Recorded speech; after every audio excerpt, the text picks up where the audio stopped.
वाञ्छाकल्पतरुभ्यश्च कृपा सिन्धुभ्यैव च पतितानां पावनेभ्यो वैष्णवेभ्यो नमो नमः। प्रह्लादनारद पराशर पुंडरीक व्यासाम्बरीश शुक शौनक भीष्मदा ऋकुमांगदा अर्जुन वशिष्ठ विभीषण दीन एतानहं परं भागवतां नमः। कथा श्रवण के पूर्व में 2 मिनट हम लोग अपने मन और वाणी को पवित्र करने के लिए नाम संकीर्तन करते हैं। जिस स्थान पर हम लोग बैठे हैं यहाँ के इष्ट स्वरूप में आराध्य रूप में श्री कौशल किशोर बिहारी बिहारी सरकार है और परमाचार्य के रूप में गुरु रूप में श्री हनुमंतलाल जी और मुख्य आचार्य के रूप में श्री रामानंद आचार्य जी। ऐसा ये सुदामा कुटी का स्थल वृंदावन में शोभायमान है।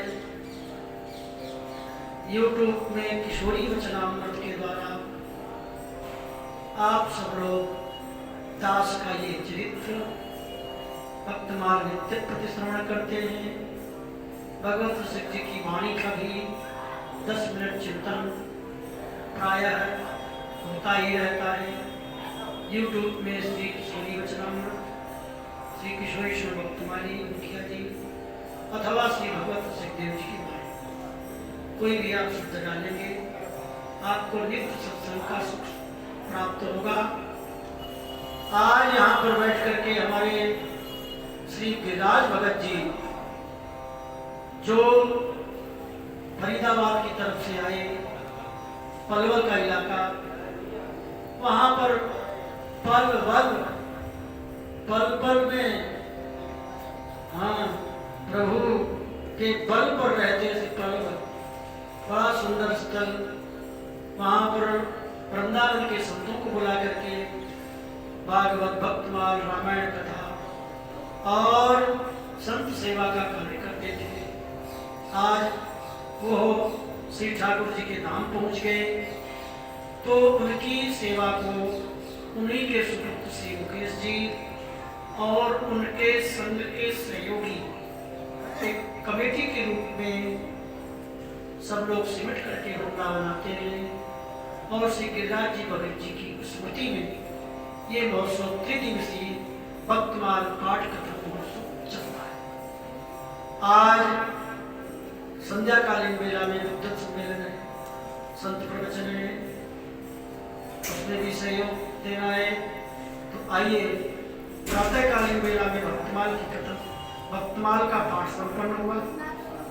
अब प्रवचन का समय है तो यथा समय यथा विधि यथामति आज गिरिराज जी को हम आज दैविक शरीर से श्री ठाकुर जी के पास बैठे हुए श्री गिरिराज भगत जी और कौशल किशोर जी को भक्तमाल कथा में से जो भक्तमाल कथा कनक भवन अयोध्या में नित्य प्रति भक्तमाल कथा सुनकर रघुनाथ जी सोते हैं, उनको नींद नहीं आती भक्त कथा सुने बिना। ऐसे श्री कौशल किशोर जी, श्री हनुमंतलाल जी, श्री रामानंदाचार्य जी, श्री सुदामादास जी और श्री गिरिराज जी के समक्ष जो आज दैविक शरीर से अपने नित्य धाम में सके। तो कथा का प्रसंग आज मन में विचार कर रहे थे कि कौन सा कहें। तो मैंने भक्तमाल का गुटका खोला तो हरिव्यास देवाचार्य जी का चरित्र आ गया। तो पहले हम लोग श्री हरिव्यास देवाचार्य जी का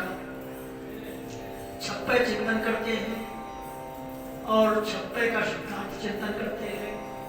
तत्पश्चात थोड़ा सा उनका प्रसंग स्मरण करेंगे।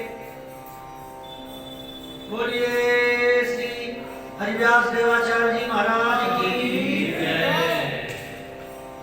सभी बोलेंगे हरिव्यास तेज हरि भजन बल, हरिव्यास तेज हरि भजन बल, देवी को दीक्षा दई, देवी को दीक्षा दियो, खेचर नर की शिष्य, खेचर नर की शिष्य, निपट अचरज यह आवे, निपट अचरज यह आवे, विदित बात संसार, विदित बात संसार, संत मुख कीरति गावे, संत मुख कीरति गावे, बैरागिन के वृंद, बैरागी के वृंद, रहत संग श्याम स्नेही, रहत संग श्याम सनेही, श्री भट्ट चरण रज परस के, भट्ट चरण रज परस के, सकल सृष्टि जानो नई, सकल सृष्टि जानो नई, हरिव्यास तेज हरि भजन बल, हरिव्यास तेज हरि भजन बल, देवी को दीक्षा दई, देवी को दीक्षा दई। जय जय श्री राम। भक्तमाल रचनाकार श्री नाभाजी महाराज श्री हरिव्यास देवाचार्य जी का ध्यान करते हैं तो उनके हृदयाकाश में श्री हरिव्यास देवाचार्य जी प्रकट हुए। तो वहां क्या देख रहे हैं कि साक्षात दुर्गा जी वैष्णवनी भई वैष्णवी देवी के रूप में हाथ जोड़े खड़ी है। आहा, ऐसा दृश्य देख करके श्री नाभाजी महाराज बड़े आनंदमग्न हुए और उनकी वाणी प्रस्फुटित हुई। क्या कहते हैं? श्री हरिव्यास तेज हरि भजन बल, देवी को दीक्षा गई। देखिए, रामानंद संप्रदाय के जगत गुरु रामानंदाचार्य जी के शिष्य श्री पीपानंद जी को भी दुर्गा जी ने आदेश दिया था, तुम संत की शरण में जाओ। अच्छा, ऐसा होता है प्राकृत संसार में, जब छोटा सा बालक, एक बालक ऐसा होता है जिसे माँ कहती है, बेटा ये तुम्हारे चाचा जी आए हैं, इनको तुम प्रणाम करो। तुम्हारे ताऊ जी आए हैं, तुम प्रणाम करो। तो थोड़ा बालक समझदार होता है ना, अपने आप प्रणाम करता है।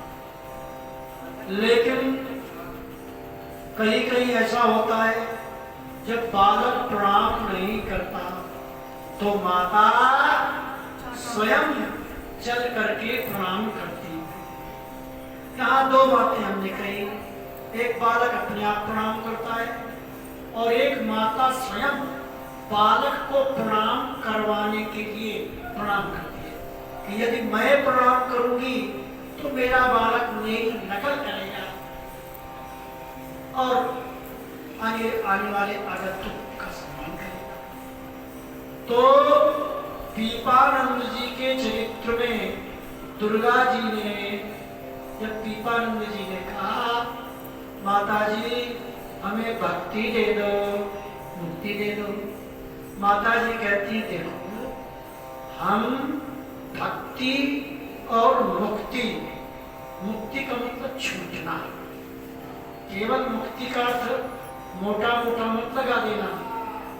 भक्त मुक्ति चाहे नहीं, जे चाहे ते क्रूर, भक्ति चाहे भगवान को सदाई युक्त है। भक्त तो काम क्रोध लोभ मोह अहंकार ईर्ष्या द्वेष देहाभिमान रूपी माया से मुक्ति चाहती है। ये मुक्ति कब मिलती है? जब गुरु कृपा से पार्षद देह जागृत होता है, राधा रानी की हम सखी बनते हैं, सखा बनते हैं, पार्षद बन के दास बन करके खड़े होकर उनके चरणों की सेवा करते हैं। तो ये संसार का माया जाल, देहाभिमान रूपी माया, 3.5 हाथ की काया, यही है माया। भजन करे तो उबरे ना तो सज्जन खा। कोई सी गृहस्थ भक्त से कहते महाराज हम तो माया में फंसे, आप संत माया से अलग है। तो मेरा जवाब यही है भैया ये त्रिगुणमय संसार है। यहाँ रामकृष्ण भी माया को स्वीकार करके और शरीर धारण करते लीला करते, तो माया का तो बहुत बड़ा प्रसार है। भैया माया से हम हटे नहीं। भाई क्यों? मैंने कहा भाई 3.5 हाथ की काया यही है माया, ये शरीर ही माया का बना हुआ है, तो माया से अलग नहीं रह सकते। लेकिन अलग कब होंगे? जब इस माया से अलग एक अपराकृत अलौकिक दिव्य पार्षद देह राधा रानी हमको प्रदान करेंगी, गुरुदेव प्रदान करेंगे, तभी हम लोग माया से अलग होते हैं। जब जुगल सरकार की सेवा में स्वीकृति हो जाती है तब हम लोग माया से अलग होते हैं। इसके पहले भैया माया से अलग होना बड़ा कठिन है। तो देखो मुक्ति शब्द का अर्थ कह रहा था, मुक्ति क्या है? बोले शेषाम यद भवे श्रेय है पावना नाम च पावना, कृष्ण प्राप्ति कर्म, कृष्ण की प्राप्ति हो जाए, कृष्ण की सेवा में स्वीकृति हो जाए, पार्षद देह मिल जाए, तब ये संसार छूटता है, मतलब संसार से मुक्त होते हैं। वैष्णव की मुक्ति यही है। तुम्हें तो जहाँ हम बैठे हैं वहीं की चर्चा करते हैं, जहाँ के बारे में हम जानते नहीं है उसकी चर्चा हम क्यों करें? तो क्योंकि भक्ति में नारद जी कहते हैं नाम लंब्य है, भक्ति में वादो नाम लंब्य है, भक्त वाद विवाद का आश्रय नहीं लेता। अरे वो निराकार ही है, अरे वो साकार ही है, वो निर्गुण निराकार है, सगुण साकार है। तो वो भक्त कहता भैया वो सगुण भी है, निर्गुण भी है, निर्गुण सगुण भी है, वो सब कुछ है। झगड़े नहीं पड़ता भक्त तो राम नाम मिलता है। तो मुक्ति क्या है? मैं बात मुक्ति की कह रहा था। मुक्ति यही है कि ठाकुर के चरणों में सेवा में स्वीकृति हो जाए। गिरिराज भगत जी ऐसे भक्त थे, मरते मरते भगवान का नाम लिया, तो यही प्रमाण है मुक्त हो गए। क्योंकि शंकर भगवान बनारस में कान में मंत्र देते राम नाम, जीव को मुक्त करते, यही बात। और मुक्ति का अपनी अपनी उपासना के बाद जो चाहे लगा, क्योंकि शब्द ब्रह्म होता है, जहां भी आप लगाओगे अपने हिसाब से ठीक है। मैं उधर में जाकर यही कह रहा हूं, माता जी ने कहा, दुर्गा जी ने, मैं भक्ति मुक्ति नहीं दे सकती। पहला शब्द है भक्ति, दोबारा मुक्ति, भक्ति वाली मुक्ति। ऐसा भी कहते कोई अब्सोल्यूटली नहीं है। तो फिर माता जी बोले देखो संसार की संपत्ति वैभव ऐश्वर्य शक्ति और भक्ति मुक्ति देने वाले तो राम कृष्ण हैं और राम कृष्ण के दास हैं। तो तुम्हें संसार में किसी को गुरु बनाना पड़ेगा। तो माता जी तुम भी गुरु बन जाओ। अरे भाई हम लोग ईश्वर का कोटि में, देवता कोटि में आते हैं। जीव का गुरु जीव होता है, जीव का गुरु ईश्वर नहीं होता। ईश्वर तत्व, गुरु तत्व और जीव तत्व है। भगवान शंकर जी गुरु तत्व में जाते हैं। तो भगवान शंकर का भजन करो तो प्रसन्न होकर किसी गुरु की शरण में भोले बाबा ले जाते हैं और मंत्र दिला करके वैष्णव बना करके भोले बाबा जी का कल्याण करवाते हैं। ये लीला है।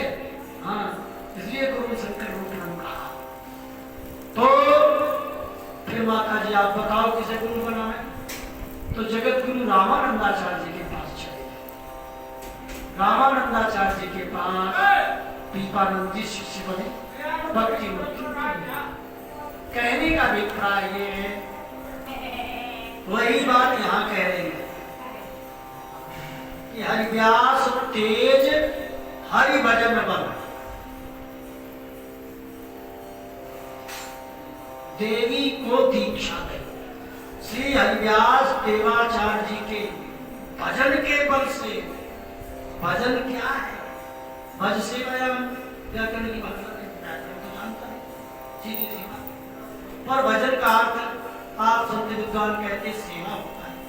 ठाकुर जी की सेवा में स्वीकृति, सेवा करना ही भजन है।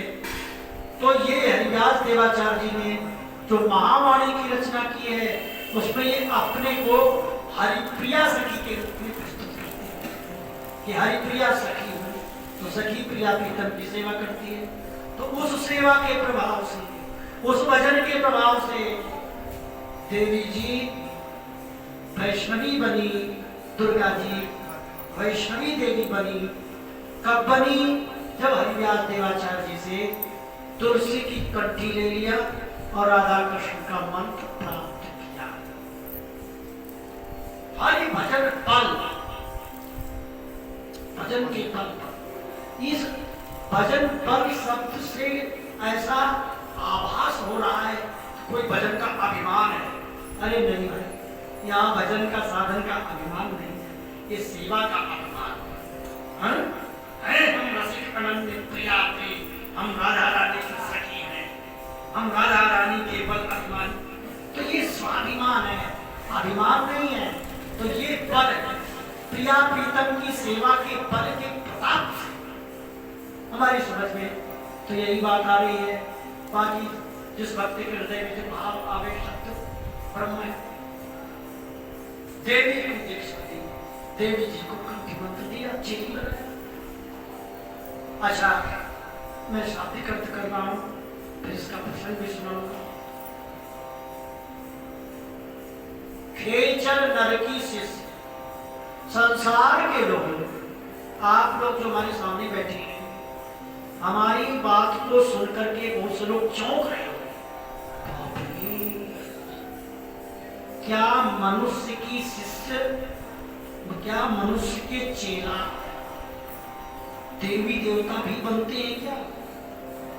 खे माने आकाश, चर माने चलने वाले, आकाश में चलने वाले देवी देवता जिन्हें शक्ति स्वरूपा कहा है, प्रकृति रूपा कहा है, महाशक्ति रूपा कहा है, न जाने क्या माया रूपनी कहा है।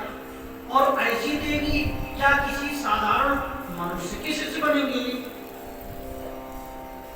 तो आश्चर्य होता है। निपट, नी माने नीप, पट माने पर्दा, बेपर्दा, बेमतलब में आश्चर्य से कहते निपट आचरण। बहुत आश्चर्य लगता है कि ये देवी कैसे शिष्य बन गई, क्या होगा? विदित बात संसार संत मुख की रति गावे। नाराजी कहते देखो भाई, आप केवल मेरी बात का विश्वास मत करो। विदित बात संसार, इस बात को पूरा संसार जानता है, क्योंकि हरिव्यास देवाचार्य जी नाभाजी से पहले हो चुके हैं। भक्तमाल रचना के पहले हरिव्यास देवाचार्य हो चुके हैं। तो सारे संसार में हल्ला मच गया था, देवी जी शिष्य बन गई। हमने तो यहाँ तक संतों से सुना, निम्बार्क संप्रदाय के संतों से, जब शिष्या बनी थी तो देवी जी गुरु जी की सेवा करती थी। भरत उनका आसन जो था गुरु जी का आकाश मार्ग से चलता था, दिखाई किसी को देता नहीं था। भाई देवी जी का दर्शन थोड़ी सबको हो सकता है, ये तो बात तो होना चाहिए जी। तो खैर विदित बात संसार संत मुख कीरति गावे, संतों के मुख से हमने कीर्ति गायन करते सुना है। नाभाजी कहते हैं इस बात को। और क्या बोले, बैरागिन के ब्रह्म, ब्रह्म माने झुंड, जल को भी वृंद कहा है, वृंदा को भी वृंद, वृंदा माने तुलसी, वृंदावन जहाँ संतों का वृंद है, जहाँ वृक्षों का वृंद है, जहाँ तुलसी, जहाँ वृंदा है उसे वृंदा कहते हैं। तो इस प्रकार महात्माओं का झुंड है बैरागिन के वृंद। वृंद माने बैरागी साधु महात्माओं के झुंड के झुंड श्री हरिव्यास देवाचार्य जी के अगल बगल में साथ में जमात लेकर के महाराज जी चलते थे। अब तो ये जमात की परंपरा जब से रेलगाड़ियां चल गई, बसें चल गई, तब से बंद हो गई। नहीं पहले संत महात्मा ऊंट पे, बैलगाड़ी में, हाथी में, घोड़े में महंत लोग सवारी करके चलते थे, संत लोग उनके साथ चलते थे, झुंड के झुंड। और जिस गांव में जाकर उनका निवास होता, पूरे गांव के लोग, कोई घी ला रहा है, कोई आटा ला रहा है, कोई कुछ ला रहा है, सभी लोग संतों की सेवा करते थे। फिर कोई माइक तो था नहीं और इस प्रकार झुंड के झुंड जाते थे। जो योगेश्वर मध्य मनोशोभित वैदेही, वैदेही का मतलब क्या है? महाराज विदेगा निमि, जैसे भागवत के 11वें स्कंद में नव योगीश्वर संवाद आता है। अच्छा, जो योगेश्वर मध्य मनोवैदेही, यहाँ 9 तो योगीश्वर बैठे हैं और बीच में राजा निमि राजा बैठे हैं। तो जैसे निमि महाराज योगेश्वरों के मध्य में शोभायमान होते हैं, कविर हरिरंतरिक्षा प्रबुद्ध है पिप्पलायनः आविर्होत्रो ध्रुव चमशेखर भागना, ये 9 महायोगीश्वर हैं। महाराज श्री भरत जी के भाई हैं। कौन से भरत जी? वो जो मृग से जिनको वो हो गया था, इनके पिताजी का नाम क्या था महाराज जी? भरत जी के पिताजी का नाम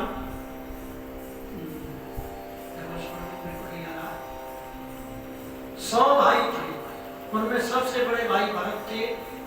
महाराज ऋषभ देव थे, 24 अवतार है, कभी कभी अपने आप आते, कभी बुलाने से बात आते। ऋषभ हमारे श्रेष्ठ, जो श्रेष्ठ थे भगवान की 24 अवतारों में ऋषभ देव जी थे।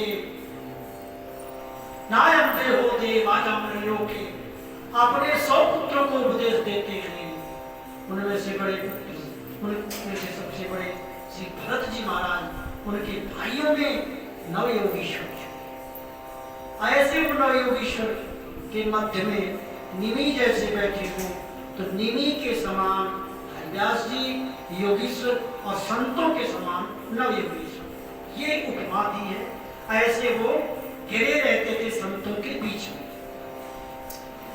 आगे बड़ी अच्छी बात कहते हैं कि भाई देवी जी कैसे शिष्य बनी। संसार का व्यक्ति तो कोई शिष्य बनता नहीं साधारण। यहाँ के बड़े बड़े सेठ भी देखते हैं, कोई बहुत बड़ा महंत हो, कोई बहुत बड़ा पैसे वाला, उसी का शिष्य बने। कोई गरीब साधु का शिष्य बनने का मन नहीं करता, पैसे वालों का। और इन लोगों का देखो, अभी इतनी बड़ी देवी जी कोई मामूली बात है जो किसी किसी से बन जाए, कुछ तो कारण होगी। तो कारण बताते हैं श्री भट्ट चरण रज परस के, श्री भट्ट देवाचार्य जी के चरणों का स्पर्श प्राप्त करके क्या हुआ? मुझे सकल सृष्टि जान नहीं, सारी सृष्टि जिसको नमस्कार करती है, प्रणाम करती है, ऐसे श्री दुर्गा जी शक्ति रूपा और प्रकृति रूपा माया देवी स्वरूपा जिनको सारा संसार प्रणाम करता है, ऐसी देवी जी श्री हरिव्यास देवाचार्य जी की शिक्षा बनी। हरिव्यास तेज हरिभजन बल देवी को दीक्षा दे। इस प्रकार इस छप्पे का सीधा सीधा शब्दार्थ आप लोगों को श्रवण कराया गया।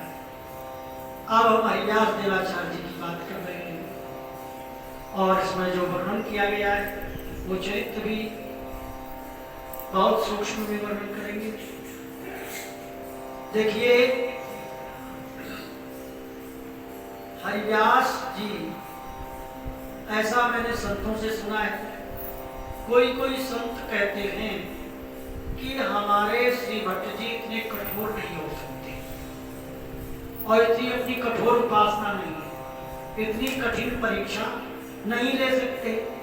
लेकिन किंवदंतियां, एक तो श्रुति परंपरा होती है, एक प्रामाणिक होता है। तो प्रमाण रूप में तो कहीं ऐसा नहीं दिखाई देता, लेकिन श्रुति परंपरा से संतों के द्वारा हमने श्रवण किया है कि जब श्री हरिव्यास देवाचार्य जी श्री भट्ट देवाचार्य जी के पास आए, अब वो वृंदावन में थे या मथुरा में थे, जहां कहीं भी थे, किसी बंसीवट स्थल पर, बंसीवट तट निवास श्री भट्ट देवाचार्य जी बंसीवट में रहते थे। और जहां हम लोग बैठे हैं ये बंसीवट ही है, पूरा बंसीवट का इलाका है। अच्छा, बंसीवट क्यों पड़ा, नाम क्यों पड़ा इस स्थल का? अरे भाई, द्वापर के समय पर एक बहुत बड़ा बट का पेड़ था यमुना जी के किनारे। बट माने बरगद, इतना बड़ा बरगद था, उसकी छाया में महाराज सैकड़ों लोग बैठते। तो भगवान श्री कृष्णचंद्र उस बरगद के नीचे खड़े होकर के बड़ी सुंदर बांसुरी बजाई और उस बांसुरी के प्रभाव से जो समाधि में स्थित महात्मा थे वो सखी बन करके पार्षद शरीर धारण करके वृंदावन में बरगद के सामने खड़े हुए। बंसी पट, कहाँ बड़े बंसी बज रही, कहाँ बड़े बड़े पट के नीचे, तो उसका नाम ही बंसी पट बन गया। तो ऐसा ही स्थल बंसी पट में श्री भट्ट देवाचार्य जी विराजमान रहते थे। श्री भट्ट जी महाराज की वाणी बहुत सुंदर है।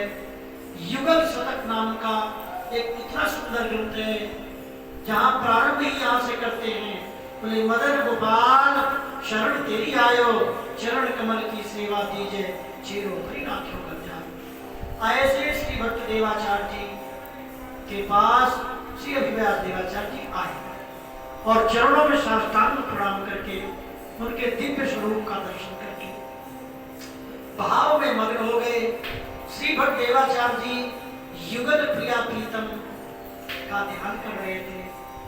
युगल किशोर हमारे ठाकुर, सदा सर्वदा हम जिनके जन्म जन्म घर जाए जाकर, चूक परे परिहरे करो सभी बात दया के आकर, जय श्री भट्ट प्रकट त्रिभुवन में प्रदन पोषण परम सागर। जुगल किशोर हमारे ठाकुर, तो श्री जुगल किशोर की लीला में, रसमयी लीला में सखी भाव से तन्मय थे। अचानक श्री हरिव्यास देवाचार्य जी ने साष्टांग प्रणाम किया। गुरुदेव की जय हो, गुरुदेव की जय हो। अच्छा, श्री भट्ट देवाचार्य जी की आंखें खुल गई। बोले गुरुदेव, बोले बेटा क्यों आए? अब इस समय गुरु जी कहाँ बैठे? जब प्रणाम किया उसके पहले गुरु जी निकुंज के बिल्कुल भीतर थे। महाराज जी, लेकिन जब प्रणाम किसी ने किया, गुरुदेव की जय कहा, गुरु जी की आंखें खुल गई, तो गुरु जी देहरी में आ गए।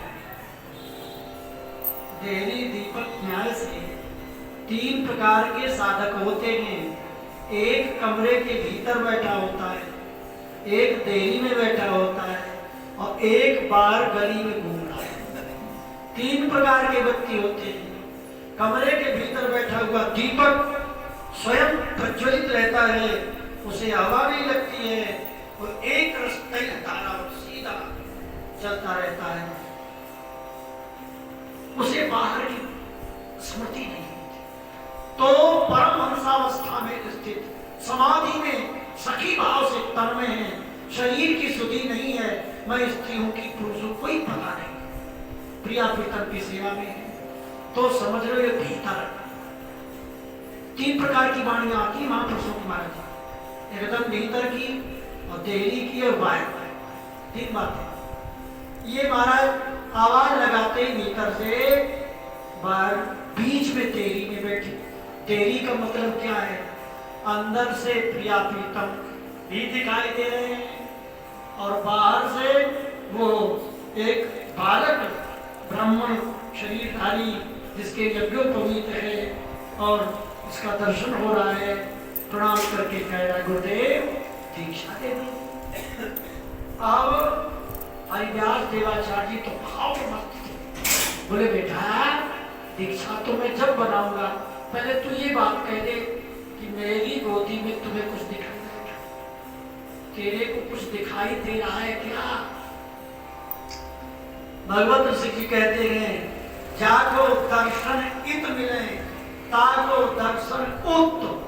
इत का मतलब सीधा सा है, साधु बाबा बन गए और प्रिया प्रीतम का साक्षात दर्शन हो रहा है, तो समझ लो मरने के बाद भी होगा, संदेह नहीं है। और इधर कुछ गड़बड़ी हो गई, भैया उधर के पता नहीं क्या होगा। ताको दर्शन इत, जाको दर्शन इत मले, ताको दर्शन उत, जाको दर्शन इत नहीं, ताको मिले न उत, ताको मिले न उत, फिर भटकत सर फौरन मन को मैल। मन का मैला क्या है पता नहीं, गुरु जी ने मंत्र दिया, ये नाम कुछ है कि नहीं कि वैसे जिंदगी बर्बाद हो गई। ये क्षण में आत्मा में मैला है, मन का मैला, संदेह का मैला है। और खाद घर घर के कौरन गुरु जी के द्वारा प्रदत्त हरि नाम मंत्र तो, गुरु मंत्र तो जप करते नहीं, लेकिन पड़ोसी कहती है हायरी कौन चक्कर में फंस गई तू, अब तो नवरात्रि आ रही, राम नाम में कुछ खा रहे हो, अब तो तू नवरात्रि व्रत कर, गुरु मंत्र छोड़ के वामे लगते फिर आयो मौके पे कोई दूसरो त्योहार वामे देवता में लग पड़ी। कई प्रकार की देवताओं की उपासना करने का मतलब होता है घर घर के खौरा कुत्ते के समान खाना। अनन्य उपासना के बिना इष्ट जो है वश भी नहीं होता है। अनन्यास चिंतयन्तो माम ये जना परिपास्ते तेषां नित्याभियुक्तानां योगक्षेमं वहामि। जो अनन्य होकर उपासना करता है, भगवान कहते हैं मैं उसी को अपने मत्थे पर धर लेता हूं, अनन्य भक्त को मैं मूल पर धर लेता हूं। ऐसे एक बात बताओ, भागवत का दर्शन रुक्मिणी जी कोई बूढ़ी थी क्या? मूल भागवत में वर्णन आता है कि रुक्मिणी जी को भगवान ने गोद में उठाकर बैठा, अरे हाथ पकड़ कर खींच सकते थे, भगाने जाते चले जाते दौड़ के, चलो चलो, पर गोद में लेने की क्या जरूरत थी? इसका तात्पर्य है कि रुक्मिणी जी ने लौकिक वैदिक मर्यादाओं का अतिक्रमण करके श्री कृष्ण से अनन्य प्रेम किया, तो कृष्ण ने भी लौकिक वैदिक मर्यादाओं का अतिक्रमण करके पृथ्वी से चलकर नहीं आए, आकाश मार्ग से रथ लाए। और ऐसे अनन्य भक्त को गोद में, अरे भक्त का ही वचन मूल पे धारण करते हैं और गोद में उठाकर रथ में बिठाते। तो भाई अनन्य उपासना, वो अपनी अनन्य उपासना में जिनके यह अनन्य उपास श्री भट्टदेवाचार्य जी की पदवी है। खैर मैं हरिव्यास देवाचार्य जी की बात कह रहा हूँ। श्री हरिव्यास देवाचार्य उसी भाव की तन्मयता में, अनन्यता की उपासना की तन्मयता में श्री भट्टदेवाचार्य जी कहते हैं, तुम्हें हमारी गोद में कुछ दिखाई दे रहा है क्या? शिष्य बनने आने वाला अभी शिष्य बनाया नहीं। आज हम लोगों की क्या स्थिति है? कुछ झूठे झूठे कह रहे तो कुछ बात नहीं। बोलो तो वो बालक कहता है, हमें आपकी गोद में कुछ नहीं दिखाई देता। तो बेटा ऐसा करो, जाओ गिरिराज जी की 12 साल परिक्रमा करो, वही ठाकुर जी का नाम रखो। अब क्या रखे? भाई मंत्र तो दिया नहीं, रखो। ठीक है। 12 वर्ष बाद आए, बेटा कुछ दिखाई दिया?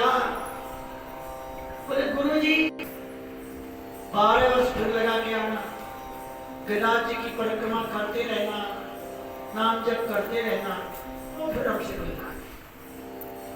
24 वर्ष पूरे हुए। कौन है बेटा? मैं वही हूँ 24 साल वाला पुराना चेला। बेटा कुछ दिखाई दे रहा है गोद में? आहा गुरुदेव आपकी जय हो, आपकी जय हो। आपके गोद में श्री राधा रानी बैठी है, बाम हाथ पर राधा रानी और दाहिने हाथ पर लाल जी ब्रजेंद्र नंदन श्याम सुंदर श्री कृष्ण वृंदावन बिहारी, माधव बिहारी, आनंद बिहारी, निकुंज बिहारी जुगल का दर्शन हो रहा है और आपको सखी स्वरूप में देख रहा हुआ है। अब तू शिष्य बनने का अधिकारी बनेगा, बताइए। इसलिए कहा है नावाजी ने, भाई श्री भक्त चरण रज परस है, तो ये भी तो कथा कहना जरूरी है ना। श्री भट्ट देवाचार्य जी के चरण स्पर्श से वो शक्ति हरिदास देवाचार्य जी में आ गई कि देवी जी उसे कंठी मंत्र लेती है और वैष्णवी देवी बोली जाती है। तो खैर इस प्रकार श्री हरिव्यास देवाचार्य जी आचार्य के रूप में अभी शिष्य बने। श्री भट्ट देवाचार्य जी निम्बार्क संप्रदाय के, जिनकी परंपरा 4 संप्रदायों में है। श्री ब्रह्मरुद्र सरकार चत्वारा संप्रदाय का कलौ खलु भविष्यन्ति नारायण प्रायणा। देखो सतयुग त्रेता द्वापर में 3 युगों में लक्ष्मी जी, ब्रह्मा जी, नारद जी और शंकर भगवान ये गुरु जी थे। लेकिन भाई कलयुग में हम लोगों के डर के बारे नारद जी भी बेचारे नहीं आते हम लोगों के पास प्रेजेंट से, क्योंकि हम लोगों का इतना बड़ा पाप हो गया है, ऐसी आत्मा विकृत हो गई है, कुत्सित हो गई है कि इन लोगों का दर्शन होना मुश्किल हो गया है। इतना पतित स्वभाव हम लोगों का मलिन हो गया है।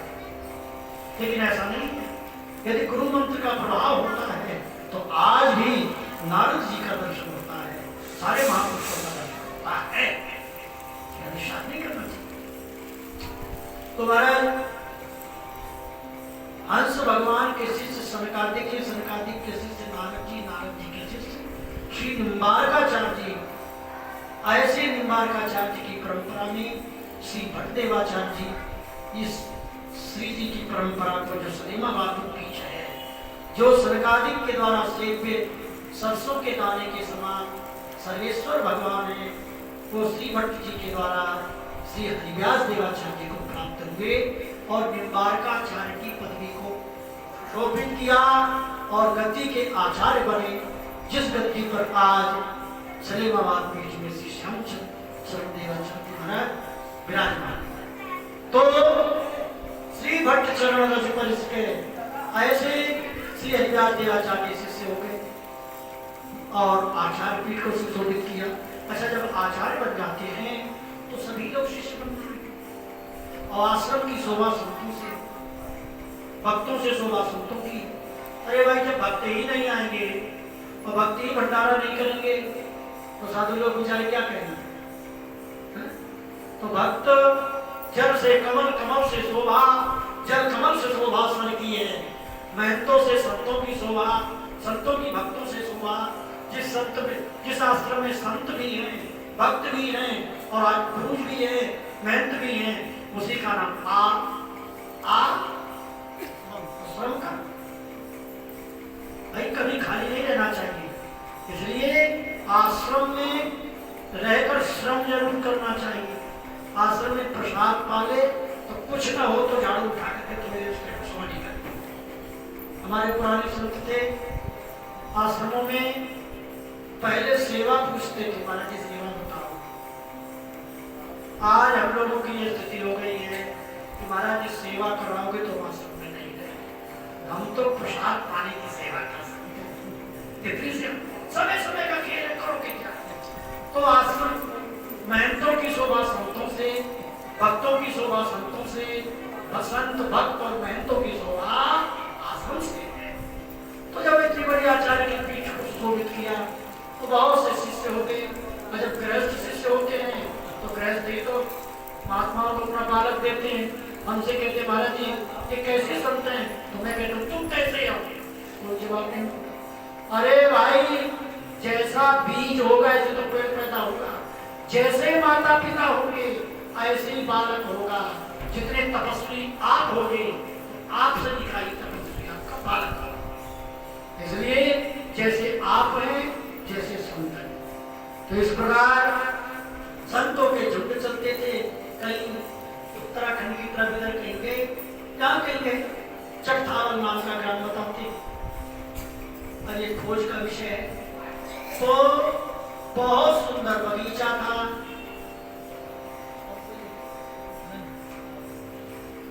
तो चट्टावल नाम का ग्राम था, उसके बाहर कोई एक बहुत सुंदर बगीचा था, बड़ा बगीचा था। बगीचे में कुंड था, कुंड के आसपास बढ़िया सुंदर सुंदर लताएं झूम झूम करके सरोवर के किनारे के भाग को शोभित कर रही थी। जहाँ बढ़िया सुंदर मोर, तोता, कोयल अपनी मीठी मीठी वाणी से उसके सरोवर के जल को, सरोवर के वातावरण को चंकित कर रहे थे। ऐसा सुंदर सरोवर और उसी के भाग किनारे भाग में बड़ा सुंदर सा एक कुआं था। बड़े बड़े कदम पीपल और महाराज बरगद के वृक्षों से आच्छादित सुंदर पुष्प थे। वहां पर फलदार वृक्ष भी थे, जड़ी बूटियां भी थी, शीतल मंद सुगंध समीर वही। और सब उस रास्ते से निकल रहे थे। आगे महाराज जी की सवारी जा रही थी। श्री हरिदास देवाचार्य महाराज, उन्होंने देखा आहा संध्याकालीन बेला का समय है, गोधूली बेला का समय है, ये बगीचा है, बगीचे के पास कोई ना कोई गांव, ये पास दूर दिखाई देगा गांव। गांव में संतों को रहना ठीक नहीं है। संत तो गांव के बाहर कोई झोपड़ी, मकान, कोई वृक्ष का आश्रय लेकर के निवास करते हैं। तो चलो भाई गांव वाले हैं, कोई ना कोई सेवा करेगा ही और ये भिक्षावृत्ति कर लेंगे, क्योंकि साधु की भिक्षावृत्ति प्रधान है। हमारे श्री सुदामादास जी से कहा गया, महाराज जी मेरा आनंदाचार्य जी का उत्सव चल रहा है, अब भक्तों की कमी नहीं है, सेठों की, अब भिक्षा मांगना बंद करो। महाराज जी बता रहे थे राम जीवनदास जी कि महाराज जी बोले देखो हम भिक्षा पर विश्वास करते हैं, राम जी पर विश्वास करते हैं, सेठों पर विश्वास नहीं करते। चाहे 1 रुपया कोई दे, लेकिन हमारा भिक्षावृत्ति बंद मत करो। क्या सुना, ये साधुता की बात। तो ठाकुर जी के सारे उस बगीचा के भीतर श्री हरिदास देवाचार्य जी का डोला प्रवेश किया। डोला माने जिसमें श्री ठाकुर जी विराजमान हैं और सरोवर के किनारे बहुत सुंदर सा वृक्ष है। वृक्ष का आश्रय लेकर के और सभी साधु महात्माओं ने, गुरु जी जहाँ रहते थे और तंबू खाना सबकी सुविधा रहती थी। भैया और यहाँ जब ब्रज की परिक्रमा होती है तो रात को तो हम लोग सोते हैं, कुछ पता नहीं होता, और सवेरे जगते हैं तो कुछ नया शहर जमुना के किनारे दिखाई देता है, एक रात में ही। और क्या, तो संतों की जमात लग गई चारों तरफ से, हरि नाम से कीर्तन होने लगा। पर होनहार की बात, होनहार हो तब्यता तैसी मिले सहाय। वहां एक बीच में एक कोने में देवी जी का मंदिर था। अच्छा, देवी जी के मंदिर में किसी गांव के व्यक्ति ने आकर के बकरा काट दिया। जहां बकरा काटा, बकरे की आवाज आई, संत बोले कोई घटना घट गई, दौड़ो देखो क्या हो रहा है। चारों तरफ महात्मा दौड़े तो मंदिर में देखा रक्त प्रवाहित हो रहा है मंदिर के भीतर। हाय हाय, ये देवी जी के मंदिर में, हाय ये देवी कैसी है जो खून पीती है, ये देवी नहीं हो सकती, महात्मा थे। महात्मा जब बोलने लगे तो महाराज आश्रम के महंत जी भी हाथ जोड़ के कमरे में घुस जाते हैं। बोले ये महात्मा भगवान को नहीं छोड़ेगा। खैर शोर मचा, गुरु जी के पास आए, बोले क्या बात है भाई, कीर्तन बंद हो गया, सेवा पूजा बंद हो गई। गुरु जी ने कहा भाई इस स्थान पर हत्या हुआ, बद हो गया, खून बह गया, ये स्थान, ये बगीचा अपवित्र हो गया। अब इस स्थान पर आज कोई भिक्षा करने नहीं जाएगा, भगवान को भोग भी नहीं लगेगा, और सभी लोग रात भर भजन करो, माला झोली उठाओ और राधे राधे बोलो। भूखे भजन न होने गोपाला, 8 सवारी 8 हवारी सो गए थे गोपाला। लाड़ लाड़ू और पीपा जी को पता है कि सवेरे 8 रोटी मिले, 8 दोपहर मिले, और ताकि साथ में और राबड़ी मठा वाली बढ़िया बाजरे की वो चले, लड्डू दे पर भी पेड़ा चाहिए, सूखी रोटी से गुजारा ना होगो, और ना दोगे तो ले पीको कहे अंतर्यामी भक्ति में वही दीजिए। अंत में ये कहते हैं अब महात्मा ठहरे, भूख लगी है तो कहाँ जाए। अरे देवी अब क्या कह रहे, भाषा बोलने में अच्छा नहीं लगता है। महात्मा तो ठहरे, कुछ उल्टा सीधा कह रहे, रो रहे हैं, आप तो भूखे मर गए, खाए बोले मिले, प्रसाद मिले, भजन काम है। इतने में रात्रि के 12 बजे कुछ समय व्यतीत होता है तो देवी जी प्रकट हो गई हरिदास देवाचार्य जी के सामने। महाराज जी आप लोग भोजन क्यों नहीं ग्रहण कर रहे? बोले भाई हम लोगों के पास कुछ है नहीं, तो मैं लेकर के आती हूँ, तुम कौन हो? बोले मैं देवी हूँ इस स्थान की।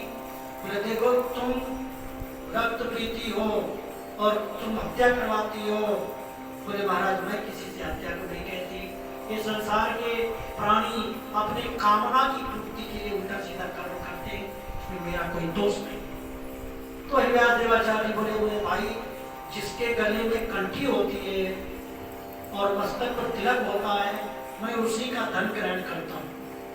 तो तुम यदि मेरी शिष्या बन जाओ, फिर कुछ हमें द्रव्य भेंट करो तो हम स्वीकार करेंगे। देवी जी बोले महाराज स्वीकार है, हमें मंत्र दे दो।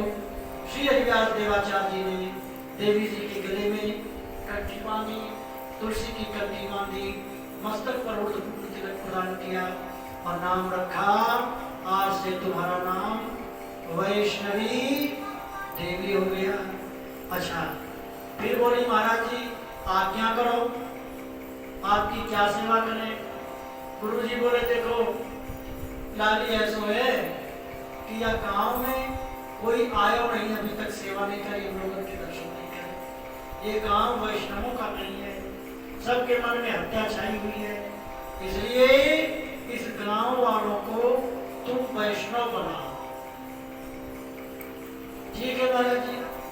तो क्या किया, गांव के जो मुखिया थे जिन्हें हम आजकल की भाषा में प्रधान कहते हैं, और उनके पुत्र भी थे, उनकी गृहिणी भी थी, धन संपन्न से खूब आनंद में थे, कमी नहीं थी। उस मुखिया के सिर पर देवी जी चढ़ बैठे और घाट समेत उठा करके पटक दिया। चलो इनमें तो संत सेवा नहीं करते थे। राम सजीवन दास जी, श्री प्रीताजी महाराज तो बेचारे संत सेवा को कर रहे ब्रह्मा देवी जी ने नहीं पटका। और एक प्रेत आ गया, और कौन आ गया तो वो जान, ये आई मेरे लंबक आज, इनकी लीला कोई पता नहीं कौन क्या बन जाए। तो देवी जी गुस्सा में कहती हैं, तुम्हारे काम के बाहर बगीचे में हमारे गुरुजी पधारेंगे और तुम लोग हमारे गुरुजी के शिष्य बन जाओ। मैं वैष्णव बन गई हूँ, मेरा नाम वैष्णवी देवी है।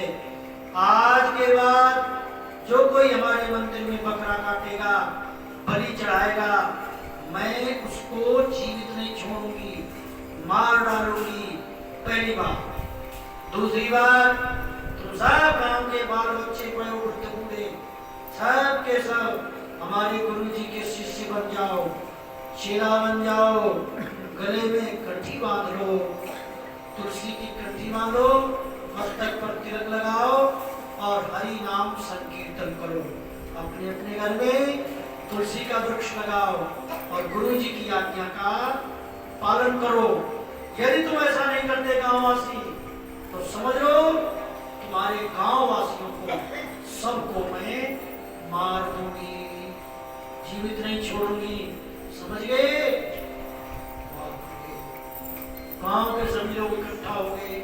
बेटा बोले, पत्नी बोली, अभी जा रही हूँ महाराज, अभी जा रही हूँ भैया, कंठी लेवे जा रही हूँ, मैं भी चेली बनूंगी, मैं भी शिष्य बनूंगा, मैं भी चेला बनूंगा, मैं भी शरणागति ग्रहण करूंगा।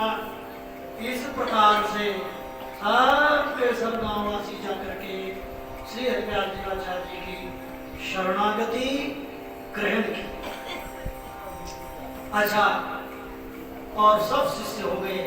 सभी को शालिग्राम भगवान और तुलसी की पूजा करने का आदेश दिया, गुरु मंत्र प्रदान किया, वैष्णव पद्धति समझाया और गुरुदेव वहां से 2-1 दिन जो कुछ भी रुके होंगे वहां सबकी सेवा स्वीकार करते हुए सबको भक्त बना करके और वहां से चलते हैं। बोलो वृंदावन बिहारी की जय। अच्छा, उस गांव का एक निम्न कोटि का व्यक्ति, जिसे निम्न जाति का कहते गए, वो बेचारा कहीं बाहर गया था, गांव में नहीं था, ससुराल गया था। यही आज नरसिंह जी की घटना आती है बहुत कि दोबारा भगवान को कृपा करनी पड़ती है। तो गुरु जी तो नवदुर्ग आ रहे, यहाँ से वहाँ से वहाँ। अरे भाई, महात्माओं का क्या विश्वास, जिधर निकले आवे उधर ही चल दिए। तो गुरु जी बहुत दूर चले गए। वो 2-4 दिन बाद अपने ससुराल से या रिश्तेदारी से घूमते घामते व्यक्ति गांव में आया। अब भैया गांव में आते क्या देखता है, महाराज देवी जी के मंदिर के आसपास हरि नाम संकीर्तन चल रहा है, ढोलक बज रही है, कीर्तन चल रहा है, राधे कृष्णा कृष्णा कृष्णा राधे राधे, और पद गा रहे हैं मंदिर में। हम लोग भी उनके साथ पद गाते हैं। मदन गोपाल शरण तेरी आयो, मदन गोपाल शरण तेरी आयो, चरण कमल की सेवा दीजो, चरण कमल की सेवा दीजो, चेरो करी राजो कर जायो, चेरो करी राजो कर जायो, मदन गोपाल शरण तेरी आयो, मदन गोपाल शरण तेरी आयो, धनी धनी मातु पिता सुत बंधु, धनी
द्वादशी भटके प्रणतियो कहे जब डर प्यो जब दास आयो जब डर प्यो जब दास आयो मदन गोपाल शरण तेरी आयो मदन गोपाल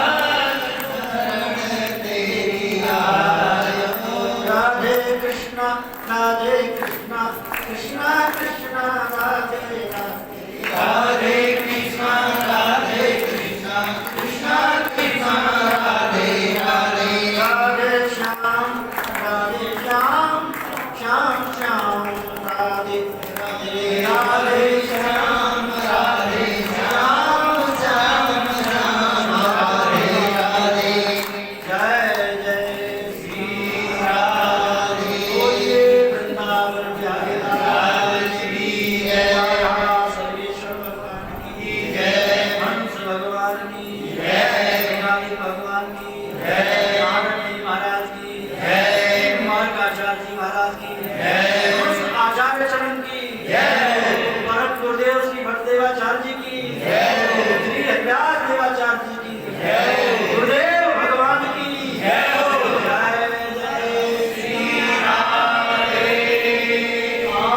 अभी ये बात आई है हम लोग की रह गए थे कंठी मंत्र लेने से यहाँ जो कोई कंठी मंत्र लेने से रह गया हो नहीं मिला हो श्री श्री महाराज जी से शिक्षण का जिक्र उनके प्रेम कब होता है जब ब्याह हो जाता है तब प्रेम होता है हाँ शादी विवाह करके प्रेम होता है खैर वो व्यक्ति दौड़ा हुआ गुरु जी की तरफ गया किसी ने से पूछा किधर गए बोले किधर गए दौड़ता हुआ एक गांव से दूसरे गांव में गया अंत में जहां गुरु जी बैठे थे वहीं पहुंच गया महाराज मैं तो रह गया महाराज मैं तो रह गया क्योंकि सबके तिलक था सबके कंठी थी और सब कीर्तन कर रहे थे अच्छा आप अपना मुंह देखिए बिना कंठी तिलक वाला चेहरा शीशा में पहले देखिए अभी आज करके देखो भाई घंटे बर्बाद साथ पानी के बाद और चेहरा देखना जिनके कंठी तिलक नहीं हो कंठी लेकर के तिलक लगा करके और फिर चेहरा देखना दर्पण में ऐसा लगेगा हम कोई देवता बिना तिलक के कैसा फोटो कैसा अपनी फोटो लगती है क्या बताऊं ज्यादा कुछ नहीं करेंगे तो वो सबके दर्शन करके मगन हो गया तो मैं रह गया मेरे कंठी नहीं मेरे तिलक नहीं आज मैं भक्त नहीं बन पाया गुरुजी से कहा गुरुजी चलो घर में चलो घर में चलो घर में चलो आखिर वो व्यक्ति महाराज जी को प्रार्थना करके गरीब था बेचारा लेकिन महाराज कृपालु दयालु करुणा सागर दीनबंधु श्री हरिदास देवाचार्य जी गुरुदेव का स्मरण करके पुनः अपने गांव में आए जब गांव में देखते हैं तो एक व्यक्ति कुछ भोग लगाया और प्रसाद उसमें मिला दिया और उसी थाल में से भी भोग लगाया गुरु जी ने बोले रे क्या करते हो क्या करते हो भोग लगी हुई वस्तु जिसमें मिला दोगे वो पूरा का पूरा भंडार दोबारा भोग नहीं लगा सकते दोबारा सबको समझाया उस भक्त को शिष्य बनाया और भक्ति का